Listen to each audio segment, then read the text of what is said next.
Hello friends, welcome to my channel. आज की जो आपकी क्लास है वो है उत्तर प्रदेश लेखपाल करंट अफेयर्स। ये क्लास आपकी इस क्लास में आपकी उत्तर प्रदेश से संबंधित करंट अफेयर्स और आपके पुरस्कार हो गए। आज जो आपकी क्लास है वो है आपकी उत्तर प्रदेश का बजट, केंद्रीय बजट और आर्थिक समीक्षा। तो चलिए शुरू करते हैं अपनी क्लास। सबसे पहले आप हमारे चैनल को सब्सक्राइब कर लीजिए और उत्तर प्रदेश लेखपाल से संबंधित और भी वीडियो हमारे चैनल पर उपलब्ध है। आप चैनल को सब्सक्राइब करके वहां से देख सकते हैं। चलिए शुरू करते हैं आज की अपनी क्लास। उत्तर प्रदेश का बजट ये है आपका उत्तर प्रदेश बजट 2026-27। तो इसमें पहला पॉइंट है, पहला है वित्तीय वर्ष 2026-27 के लिए प्रस्तुत बजट का आकार। तो आकार 9,12,696 करोड़ 35 लाख रुपए है, जो वित्तीय वर्ष 2025-26 की तुलना में लगभग 12.9% अधिक है। इस बजट में पूंजीगत व्यय 19.5% है। तो 2025-26 से 2026-27 में 12.9% अधिक है। अगला पॉइंट है आपका, चिकित्सा तथा शिक्षा हेतु आवंटन कुल बजट का क्रमशः 12.4% और 6% है। कृषि के लिए जो आवंटन बजट कुल बजट का है तो वो 9% है। और 16वें केंद्रीय वित्त आयोग की सिफारिशें जिन्हें केंद्र सरकार द्वारा स्वीकार किया गया, इसके क्रम में वित्तीय वर्ष 2026-27 में राजकोषीय घाटे की सीमा 3% रखी गई है, जो 2030 और 31 तक लागू रहेगी। नेक्स्ट पॉइंट है, केंद्र बजट में 43,565 करोड़ 33 लाख रुपए हैं। इसकी नई योजनाएं सम्मिलित की गई हैं। 43,565 करोड़ 33 लाख रुपए की नई योजनाएं सम्मिलित की गई हैं। अब है प्राप्तियां। कुल प्राप्तियां 8,48,233 करोड़ 18 लाख रुपए हैं, अनुमानित है। और कुल प्राप्तियों में 7,28,928 करोड़ 12 लाख रुपए की राजस्व प्राप्तियां तथा 1,19,305 करोड़ 6 लाख रुपए की पूंजीगत प्राप्तियां सम्मिलित हैं। अगला पॉइंट है, राजस्व प्राप्तियों में कर राजस्व का अंश 6,03,401 करोड़ 76 लाख रुपए है। इसमें स्वयं का कर जो राजस्व का है वो 3,34,491 करोड़ रुपए है तथा केंद्रीय करों में राज्य का अंश 2,68,910 करोड़ 76 लाख रुपए सम्मिलित है। अगला पॉइंट है इसमें व्यय। तो कुल व्यय 9,12,696 करोड़ 35 लाख रुपए है और कुल व्यय में 6,64,470 करोड़ 55 लाख रुपए राजस्व लेखे का व्यय है तथा 2,48,255 करोड़ 81 लाख रुपए पूंजी लेखे का व्यय है। अगला पॉइंट है आपकी समेकित निधि। समेकित निधि की प्राप्तियों से कुल व्यय घटाने के पश्चात 64,463 करोड़ 17 लाख रुपए का घाटा अनुमानित है। नेक्स्ट पॉइंट है, अब है लोकलेखा से 9,500 करोड़ रुपए की शुद्ध प्राप्ति अनुमानित है और समस्त लेन देन का शुद्ध परिणाम 54,963 करोड़ 17 लाख रुपए ऋणात्मक अनुमानित है। अंतिम शेष प्रारंभिक शेष 96,41 करोड़ 41 लाख ऋणात्मक को हिसाब में लेते हुए अंतिम शेष 55,59 करोड़ 58 लाख रुपए ऋणात्मक अनुमानित है। राजस्व बचत कितनी है? तो ये बचत है, राजस्व बचत 64,457 करोड़ 57 लाख रुपए अनुमानित है। राजकोषीय घाटा 1,18,480 करोड़ 59 लाख रुपए अनुमानित है, जो वर्ष के लिए अनुमानित सकल राज्य घरेलू उत्पाद का 2.98% है। चिकित्सा और शिक्षा में, तो चिकित्सा शिक्षा के लिए 14,997 करोड़ रुपए की व्यवस्था प्रस्तावित है और वर्तमान में प्रदेश में 81 मेडिकल कॉलेज हैं, जिनमें 45 राज्य सरकार द्वारा संचालित हैं और 36 निजी क्षेत्र द्वारा संचालित हैं। वर्तमान में 60 जनपद मेडिकल कॉलेज की सुविधाओं से आच्छादित हैं। 16 असेवित जनपदों में मेडिकल कॉलेजों की स्थापना पीपीपी पद्धति से की जानी है। अगला है आपका, राजकीय तथा निजी क्षेत्र के मेडिकल चिकित्सा संस्थानों में एमबीबीएस सीटों की संख्या वर्ष 2017 में 4,540 थी, जिसे बढ़ाकर अब 12,800 किया गया है। अगला है कैंसर संस्थान लखनऊ के लिए 315 करोड़ की व्यवस्था प्रस्तावित है। और चिकित्सा स्वास्थ्य एवं परिवार कल्याण के लिए 37,956 करोड़ रुपए की व्यवस्था प्रस्तावित है, जो 25-26 की तुलना में 15% अधिक है। अगला है आपका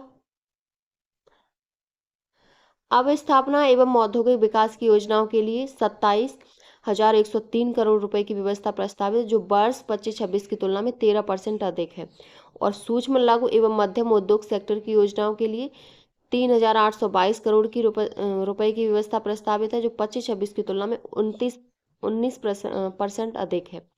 अगला है हस्तकरघा एवं वस्त्र उद्योग की योजना के लिए लगभग 5,041 करोड़ रुपए की व्यवस्था प्रस्तावित है, जो वर्ष 2025-26 से दो जो जो 2025-26 की तुलना में 5 गुने से अधिक है। अब है मुख्यमंत्री ग्राम उद्योग रोजगार योजना। इसके अंतर्गत वर्ष 26-27 में 800 इकाइयों को 40 करोड़ रुपए बैंक ऋण से नए उद्यम स्थापित कराकर 16,000 लोगों को रोजगार उपलब्ध कराए जाने का लक्ष्य है। और आईटी एवं इलेक्ट्रॉनिक्स की योजनाओं के लिए 2,059 करोड़ रुपए की व्यवस्था, जो वर्ष 25-26 की तुलना में 76% अधिक है। अगली है उत्तर प्रदेश सौर ऊर्जा नीति 2022, उत्तर प्रदेश राज्य जैव ऊर्जा नीति 2022 एवं उत्तर प्रदेश ग्रीन हाइड्रोजन नीति 2024 के अंतर्गत 5 वर्षों में 22,000 मेगावाट विद्युत उत्पादन का लक्ष्य रखा गया। अयोध्या एवं मथुरा सहित 17 नगर निगमों को सोलर सिटी के रूप में विकसित किया जा रहा है। ग्रामीण क्षेत्रों में अब तक प्रदेश के लगभग 5,20,000 सोलर स्ट्रीट लाइट संयंत्रों की स्थापना कराई जा चुकी है। अगला पॉइंट है भारत रत्न डॉक्टर बाबा साहेब भीमराव अंबेडकर स्मारक एवं सांस्कृतिक केंद्र का निर्माण ऐशबाग लखनऊ में कराया जा रहा है। जनपद प्रयागराज में निषाद राज गुहा सांस्कृतिक केंद्र की स्थापना की जा रही है। सस्टेनेबल डेवलपमेंट गोल्स कार्यक्रम के अंतर्गत सामाजिक आर्थिक एवं पर्यावरणीय क्षेत्रों में निर्धारित किए गए लक्ष्यों को वर्ष 2030 तक प्राप्त किए जाने हेतु प्रदेश सरकार निरंतर प्रयत्नशील है।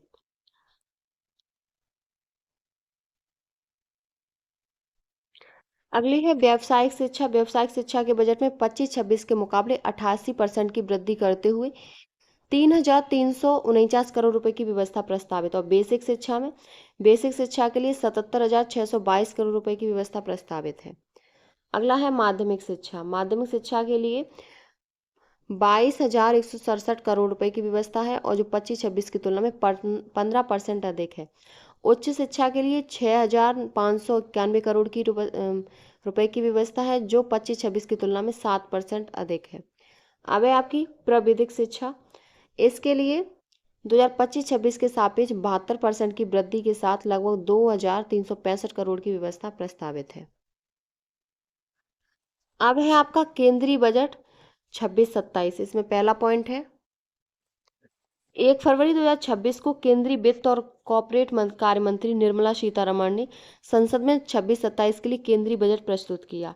ये उन्होंने 9वीं बार केंद्रीय बजट प्रस्तुत किया है। बजट की मुख्य बातें क्या थी?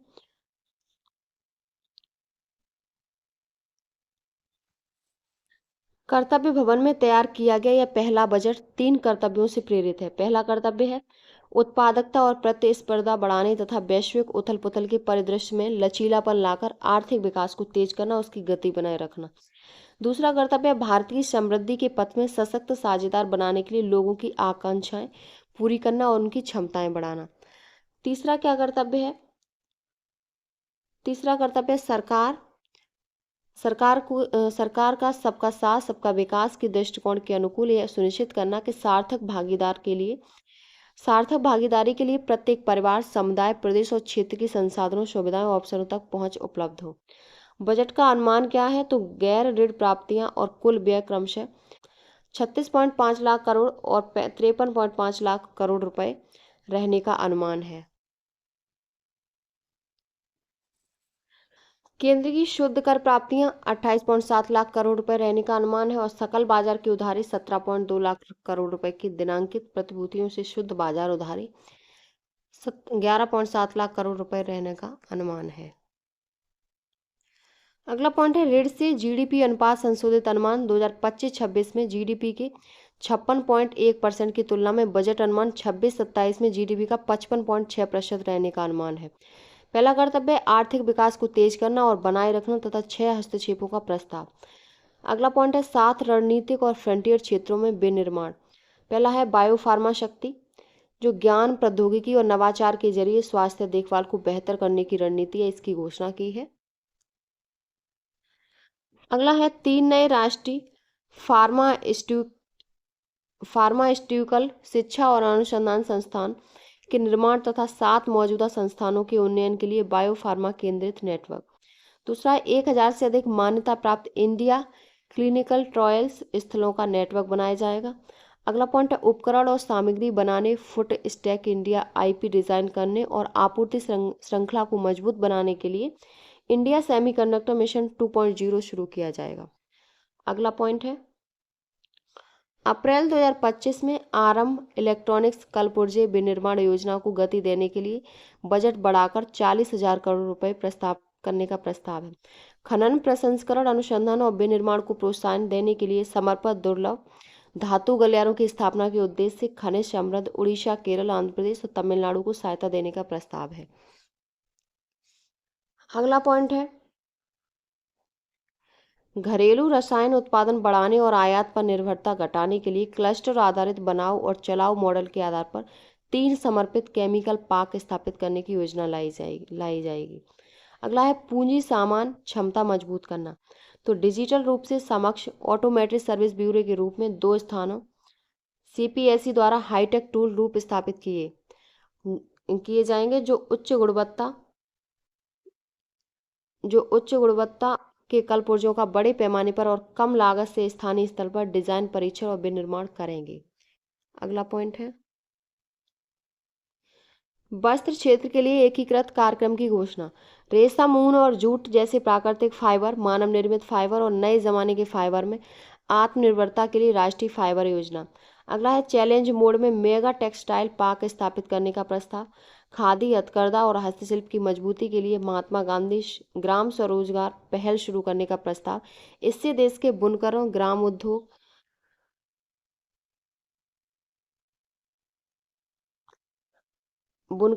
उद्योगों और एक जिला एक उत्पाद पहल ग्रामीण युवाओं को लाभ होगा। अगला है लीगेसी औद्योगिक समूह के पुनरुद्धार की योजना। अवसंरचना और प्रौद्योगिकी उन्नयन के जरिए लागत, स्पर्धा और दक्षता में सुधार के लिए 200 लीगेसी औद्योगिक समूह के पुनरुद्धार की योजना लाने का प्रस्ताव है। चैंपियन एसएमई बनाना और सूक्ष्म उद्यमियों को समर्थन। एमएसएमई को चैंपियनों के रूप में विकास करने में सहायता के लिए त्रिस्तरीय दृष्टिकोण 10,000 करोड़ रुपए के आवंटन के साथ एसएमई ग्रोथ फंड शुरू करने का प्रस्ताव रखा गया।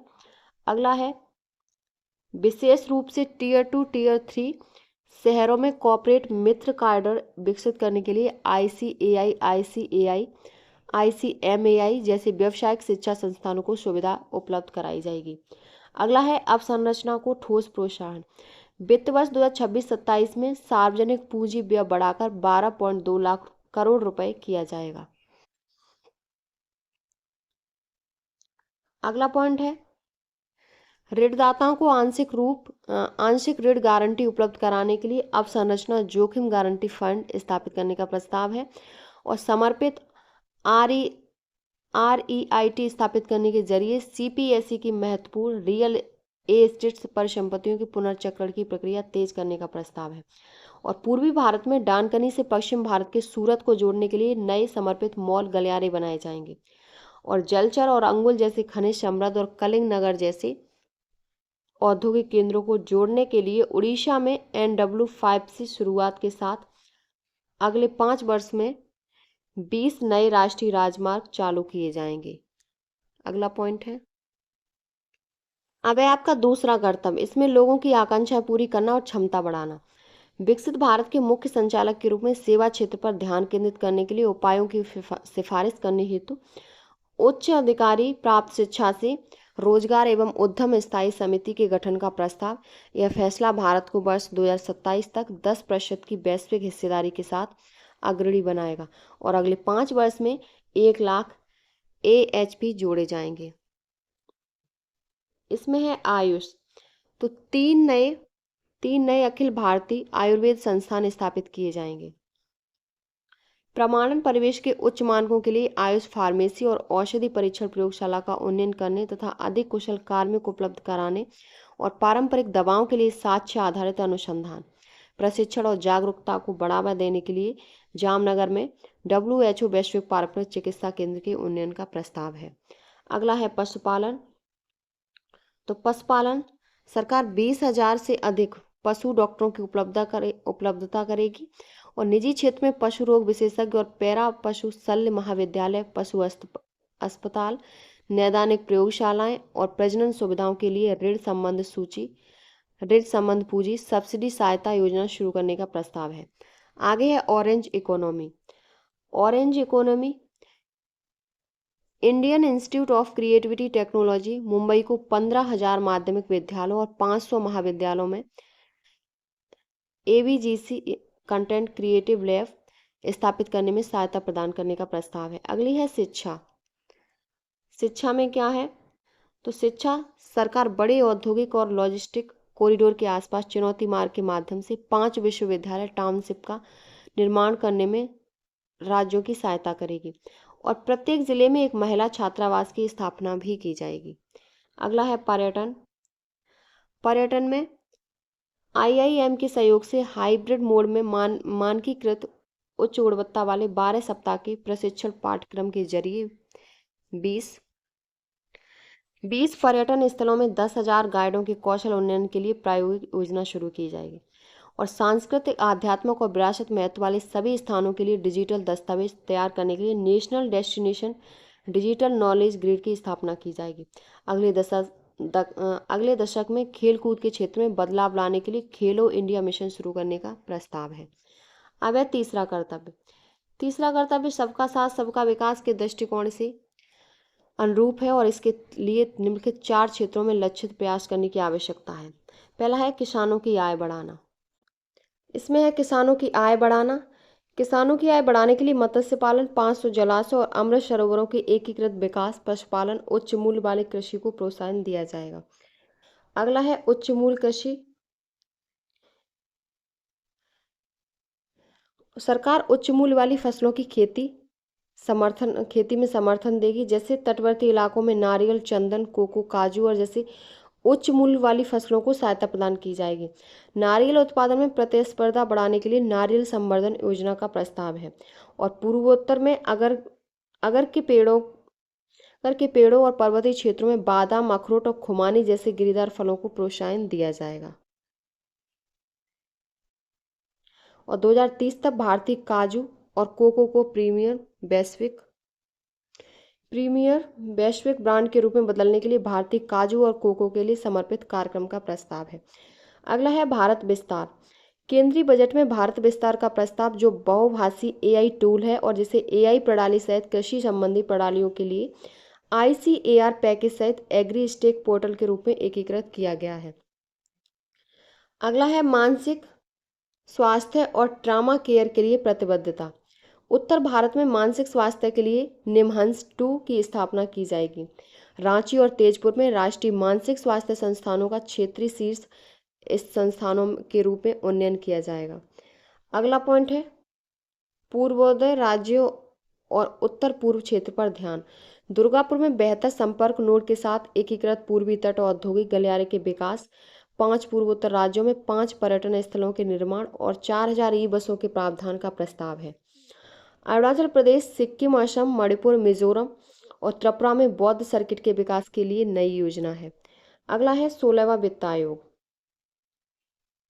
सरकार ने 16वें वित्त आयोग की सिफारिश के अनुसार वित्त आयोग अनुदान के रूप में वित्त वर्ष 26-27 के लिए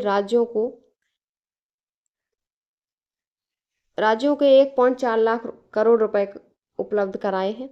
नया आयकर अधिनियम 2025 दिनांक 1 अप्रैल 2026 से प्रभावी हो जाएगा। 1 अप्रैल 2026 से प्रभावी हो जाएगा। अब है आपकी आर्थिक समीक्षा 2025-26। तो इसमें पहला पॉइंट है 29 जनवरी 2026 को केंद्रीय वित्त एवं कॉरपोरेट कार्य मंत्री निर्मला सीतारमण ने संसद में आर्थिक समीक्षा 2025-26 पेश किया। आर्थिक समीक्षा के प्रमुख बिंदु निम्न प्रकार हैं।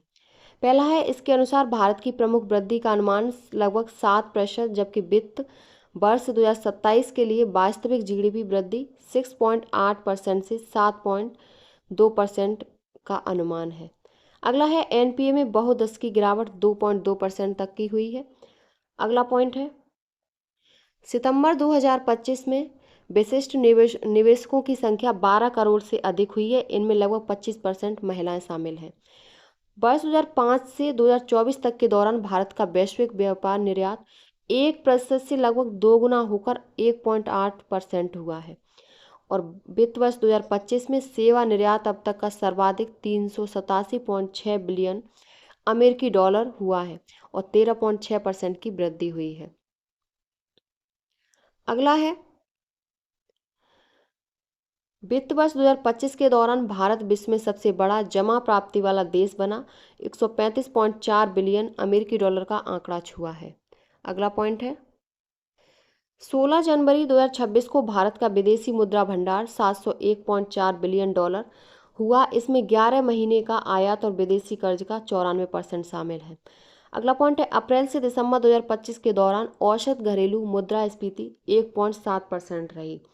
और कृषि वर्ष 2024-25 के दौरान भारत का खाद्यान्न उत्पादन 3,577.3 लाख मीट्रिक टन पर पहुंचा, पिछले वर्ष के मुकाबले 254.3 LMT की वृद्धि।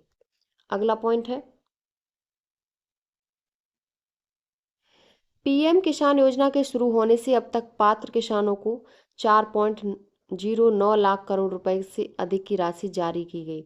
और 2027 तक विकसित भारत की परिकल्पना को साकार करने के लिए मनरेगा के स्थान पर ग्रामीण रोजगार को संरेखित करते हुए विकसित भारत जी राम जी की स्थापना, जो मनरेगा था उसके स्थान पर भारत जी राम जी की स्थापना की, जो विकसित भारत की परिकल्पना को साकार करने के लिए। और वित्त वर्ष 2026 की पहली और दूसरी तिमाही में विनिर्माण वृद्धि क्रमशः 7.72% और 9.13% रही। यह ढांचागत बहाली को प्रदर्शित करता है। अगला पॉइंट है, ओवरऑल नवीकरणीय ऊर्जा स्थापित और ऊर्जा क्षमता के मामले में भारत की विश्व स्तर पर तीसरी रैंक। भारत स्वायत्त सैटेलाइट डॉकिंग क्षमता प्राप्त करने वाला चौथा देश बना। और जनवरी 2026 तक ई श्रम पोर्टल पर 31 करोड़ से अधिक असंगठित कामगार पंजीकृत, 54% महिलाएं शामिल हैं। और वर्ष 2014 में शुरू की गई प्रधानमंत्री जनधन योजना के तहत मार्च 25 तक 55.02 करोड़ खाते खोले जा चुके हैं, जिनमें से 36.63 करोड़ खाते ग्रामीण और अर्ध शहरी क्षेत्रों में हैं। इस योजना ने सबसे पहले बैंकिंग सेवाओं से वंचित रही आबादी के लिए आधारभूत बचत और लेन देन का बुनियादी अवसंरचना स्थापित की है। स्टैंड अप इंडिया योजना अनुसूचित जाति, अनुसूचित जनजाति और महिला उद्यमियों को ग्रीनफील्ड उद्यम स्थापित करने के लिए 10 लाख रुपए से 1 करोड़ रुपए तक का बैंक ऋण प्रदान करती है। अगला पॉइंट है,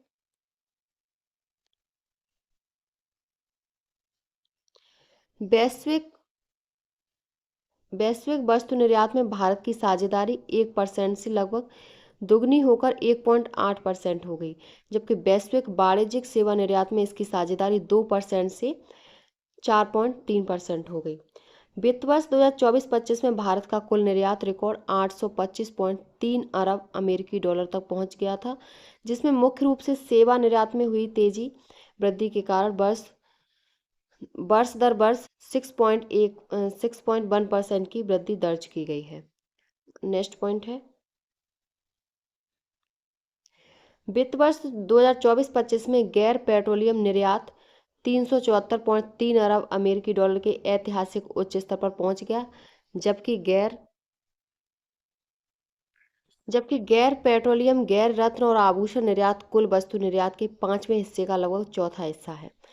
वित्त वर्ष 2026 की दूसरी तिमाही में भारत का चालू घाटा सकल घरेलू उत्पाद का लगभग 1.5% रहा, जो कई अन्य प्रमुख अर्थव्यवस्थाओं की तुलना में बेहतर स्थिति को दर्शाता है।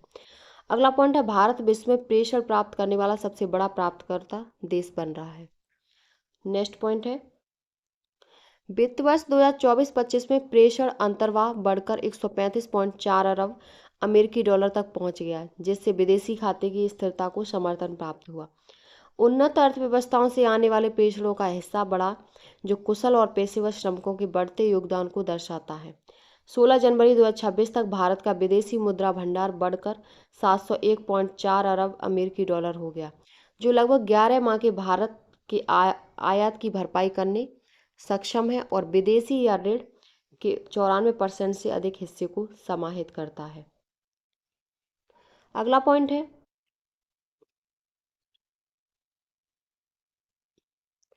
वैश्विक निवेश की मंदी के दौरान भी भारत ने पर्याप्त प्रत्यक्ष विदेशी निवेशकों को आकर्षित किया।